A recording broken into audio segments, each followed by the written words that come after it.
Hello, everybody.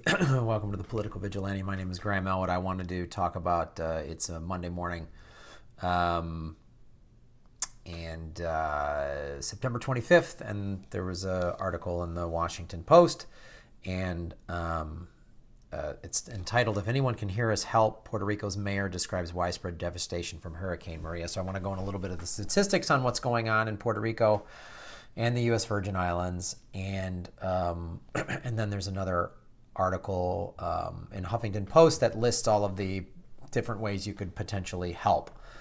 And not that, I mean, what happened in Texas and Florida is really awful. It's even worse in Puerto Rico because they don't have electricity there. They don't have, I mean, from what I've heard, and even just the people that I've heard from the American Red Cross have told me, it's difficult there.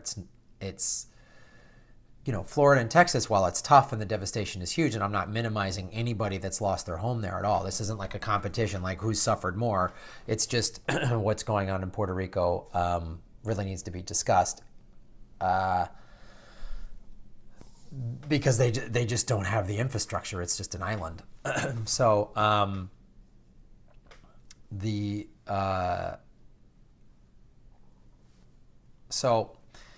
in Louisa, a north coastal town that has already been ravaged by Hurricane Irma, 90% of the homes, 3,000, were destroyed by Hurricane Maria just days later. That's the other thing you got to understand. Puerto Rico got hit twice, Irma and Maria. It's pretty brutal. It continued in communities across the island. Bridges collapsed and highways were severely damaged, isolating many residents. In Rio Grande, officials had yet to access a number of families stuck in their homes 3 days after the powerful storm made landfall.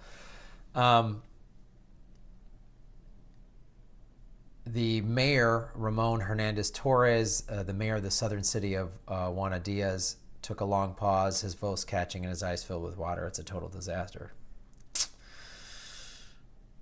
So Maria hit Puerto Rico last Wednesday, and they're still trying to figure out exactly what has happened. But part of it is the entire island is off the grid. There's no electricity, so it's like it's hard for people to communicate. Like, how are they communicating? How do they get on a phone? How do they send video footage? How do they do anything to let people know what's going on? They've been hard to be able to reach the mayors and the people from the central government because they can't contact anybody. So yeah, no telephones, no cell phones, no internet, no power.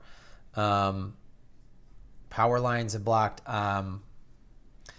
But I guess on Saturday, for the first time in days, mayors and representatives from more than 50 municipalities across Puerto Rico met with government officials at the Emergency Operations Command Center here in the island's capital city. Many of the mayors learned about the meeting through the media reports over satellite radio the night before. One mayor said his staff was informed after a man ran to his office with a note telling him to make way to San Juan. Approximately 20 other mayors across the island have not been able to make contact with government officials, leaving major gaps in broader understanding of the damage that Maria left behind. I can tell you this, too, as a Red Cross disaster volunteer. One of the big problems to deal with is rumors. They just run like wildfire. I've seen them spread just in a shelter or whatever. There's all this misinformation. And some of that is caused by, somebody sees something on their smartphone and, what does this mean? But that's got to be even compounded by the fact that there is literally no, I guess they're listening to shortwave radio or something, and if they have a hand crank radio or solar powered radio or something like that, which I recommend putting in your disaster kits. I forgot to mention that in my how to prepare for a disaster video. So then it's like, what do? You're just stuck where you're at, and you have no idea what's going on. You don't know where the help is. You don't know where anything. The media, that's a big way that they get information out. They put it on the media, like, oh, there's a shelter opened up at this school or this stadium or whatever. Go there if you need assistance. And you hear that, but how do you know?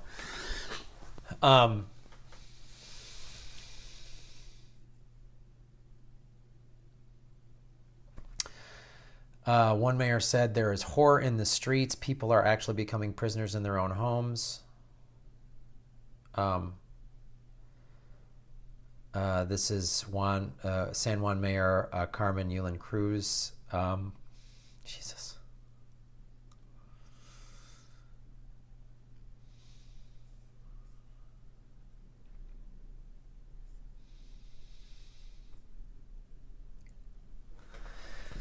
Fuck, man. Anyway.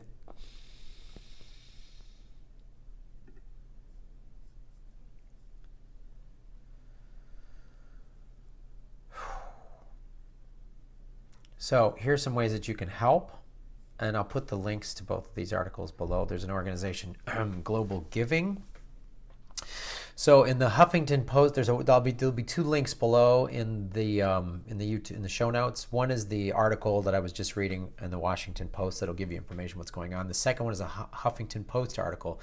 The Huffington Post article has links to these organizations, GlobalGiving, which is a massive international crowdfunding community that connects nonprofits and donors and is providing emergency supplies like food, water, and medicine to hurricane victims in Puerto Rico.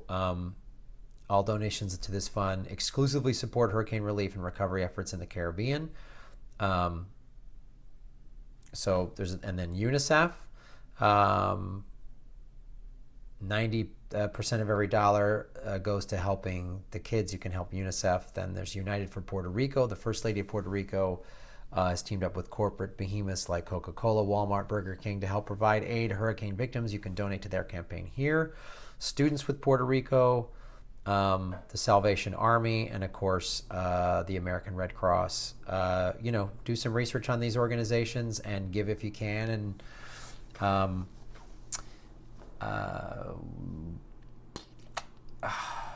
even if you can't, maybe you've already given money to Texas and Florida, which is noble. Don't feel bad.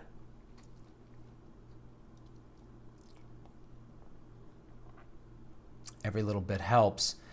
And then, this past weekend, our dipshit moron in the White House, Trump, is mad at football players for taking a knee. Puerto Rico and the Virgin Islands, the U.S., there's American territories. These are Americans. Or just, people, they're still cleaning up in Texas and Florida. There's people in Puerto Rico going through awful things, and the Virgin Islands. And Trump is bitching about a guy taking a knee at a football game. Way to go. That's real leadership. You idiot. You jackass. And all of these Americans are like, you got to stand for the flag. You don't know what you're talking about. You don't know what you're talking about. So, thanks for watching this show. Help these folks out in whatever way you can, even sharing the video. Thanks for watching.